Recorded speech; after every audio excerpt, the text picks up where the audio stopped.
औज़ुबिल्लाहिमिनश्शैतानिर्रजीम बिस्मिल्लाहिर्रहमानिर्रहीम। शुरू करता हूँ अल्लाह के नाम से जो बड़ा मेहरबान नहायत रहम करने वाला है। इंशाअल्लाह अल्लाह के फ़ज़ल व करम से हमने स्टार्ट लिया है क्लास 9 मैथमेटिक्स फ़र्स्ट चैप्टर से, और यहाँ से आपके पास फ़र्स्ट चैप्टर है मैट्रिसेस। ये मैट्रिसेस वर्ड जो है ये मैट्रिक्स वर्ड की प्लूरल है, और ये सबसे पहले जो इंट्रोड्यूस किया था मैथमेटिशियन ने आर्थर केली 1860 में। मतलब कि ये मैट्रिक्स का कॉन्सेप्ट सबसे पहले आर्थर केली ने दिया था 1860 में। अगर हम देखें जनरली मैट्रिक्स के बहुत सारे एग्जांपल है हमारे डेली लाइफ में, और लेकिन यहाँ पे मैं आप लोगों को जस्ट वन एग्जांपल से एक्सप्लेन करवाता हूँ। फ़र्ज़ करें एक फ़ुटबॉल मैच है, प्लेयर्स है 3 प्लेयर्स है। फुटबॉल मैच के दौरान एक रोनाल्डो आप ले लें, एक मेसी, एक जनरली आप कोई भी नाम दे सकते हैं एन। तो यहाँ देखें रोनाल्डो ने मेसी को कितने पास किया और मेसी ने एन को कितने पास किया, और इसी तरह एन ने आर को कितने पास किए। मतलब कि ये आप स्ट्रक्चर आप ख़ुद भी बना सकते हैं, ये स्ट्रक्चर ये आप बढ़ा भी सकते हैं। तो इस नंबर्स को अगर मैं यहाँ पे लिख लूँ, मतलब कि रोनाल्डो को कितने पास किए, मतलब कि रोनाल्डो ने रोनाल्डो को कोई पास नहीं किया है। ये देखिए रोनाल्डो ने अपने लिए कोई भी पास नहीं किया है। अब देखिए रोनाल्डो ने एम को कितने पास किए, रोनाल्डो ने एम को जस्ट 1 पास किया है। और इसी तरह रोनाल्डो ने एन को कितने पास किए, रोनाल्डो ने एन को जस्ट 2 पास किए। देखें, और इसी तरह आप जाते जाते ये स्ट्रक्चर आप बना सकते हैं। तो मैट्रिक्स की जो डिफिनीशन है कि आप नंबर्स को तरतीब दें और वो नंबर्स आप स्क्वायर ब्रैकेट में बंद कर लें तो वो आपके पास मैट्रिक्स कहलाता है। अब देखिए ये नंबर्स अगर मैं स्क्वायर ब्रैकेट में बंद कर लूँ, इनक्लोज्ड कर लूँ, तो ये हमारे पास मैट्रिक्स बन जाता है। अब आते हैं जनरल डिफिनीशन की तरफ।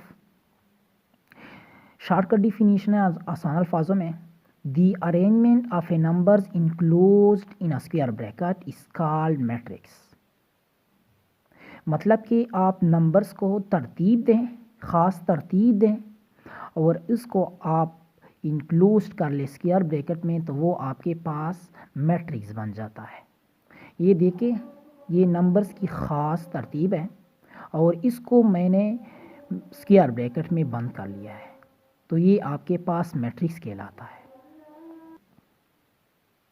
अब देखिए नेक्स्ट एग्जांपल में, नेक्स्ट एग्जांपल में भी हमारे पास ख़ास तरतीब है और इसको हमने इंक्लूड किया है स्क्वायर ब्रैकेट में, तो ये भी हमारे पास मैट्रिक्स कहलाता है।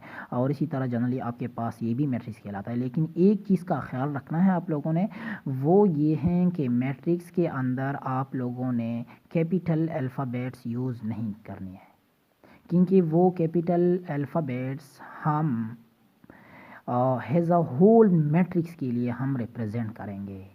फ़र्ज़ करिए यहाँ से आपके पास कोई क्वेश्चन है जनरली ए कैपिटल ए, तो ये आपके पास होल मैट्रिक्स के लिए है। मतलब कि ये आपके पास कोई ए मैट्रिक्स है। मतलब कि मैट्रिक्स के अंदर जो आपके पास नंबर्स आएंगे या अल्फ़ाबेट्स आएंगे वो लाजमन आपके पास स्मॉल होंगे। अब देखें एक चीज़ का ख्याल रखना है आप लोगों ने, क्योंकि आप कैपिटल यहाँ यूज़ नहीं कर सकते, तो ये नंबर्स जो है इसको हम नाम दे सकते हैं एंट्री या element of a matrix. Entry और एलिमेंट ऑफ अ मैट्रिक्स। अब नेक्स्ट देखें रोज ऑफ अ मैट्रिक्स।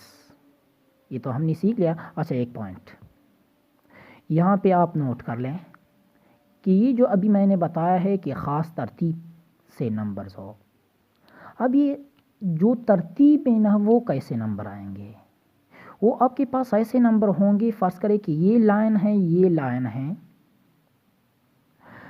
इसमें अगर पहले लाइन में आपके पास 3 एलिमेंट हो और दूसरे लाइन में आपके पास इससे कम या ज़्यादा आ जाएं और यहाँ ज़ीरो भी नहीं हो, तो ये आपके पास कोई ख़ास तरतीब नहीं है और ना उसको हम नाम दे सकते हैं कि आपके पास मैट्रिक्स है। इसको हम नहीं कह सकते कि आपके पास मैट्रिक्स बन जाता है। मतलब कि मैट्रिक्स के लिए आपके पास ज़रूरी है कि इन नंबर्स की ख़ास तरतीब हो। अब देखिए नेक्स्ट आते हैं रोज़ एंड कॉलम्स की तरफ कि इस मैट्रिक्स में आपके पास रोज़ कौन से होते हैं, कॉलम्स कौन से होते हैं। बिल्कुल आसान अल्फाजों में, the horizontal line of a matrix is called rows of a matrix and generally it is denoted by M. मतलब कि मैट्रिक्स में रोज़ वो होते हैं जो हॉरिजॉन्टल लाइन हो, मतलब कि जो हॉरिजॉन्टल लाइन में होते हैं वो आपके पास रोज़ कहलाते हैं और उसको जनरली हम डिनोट करते हैं एम से। और इसी तरह columns of a matrix, the vertical lines of a matrix is called columns of a matrix and generally it is denoted by N, और जनरली इसको हम डिनोट करते हैं एन से। तो यही एग्जांपल हम लेते हैं, इसमें हम चेक करते हैं कि आपके पास इसमें रोज़ कितने हैं, कॉलम्स कितने हैं। तो हमने यहाँ से लिया है फर्स्ट एग्जांपल ये आपके पास ये पड़ा है। तो यहाँ से अगर मैं देखूँ हॉरिजॉन्टल लाइन आपके पास जस्ट 2 लाइन्स है हॉरिजॉन्टल, तो इसको मैं नाम दे सकता हूँ m इज इक्वल टू, मतलब कि number of rows is equal to just 2 rows है इस मैट्रिक्स में। और इसी मैट्रिक्स में आपके पास 3 वर्टिकल लाइंस है, तो इस वर्टिकल लाइंस को हमने नाम दिया है कि आपके पास कॉलम्स कहलाएंगे। अब यहाँ से n is equal to column is equal to 3, क्योंकि यहाँ से आपके पास 3 कॉलम्स हैं।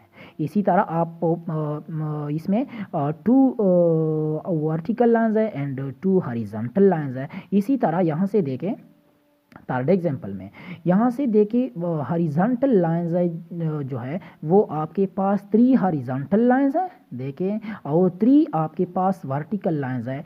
तो ये आपके पास इस मैट्रिक्स में 3 रोज है एंड 3 कॉलम्स है।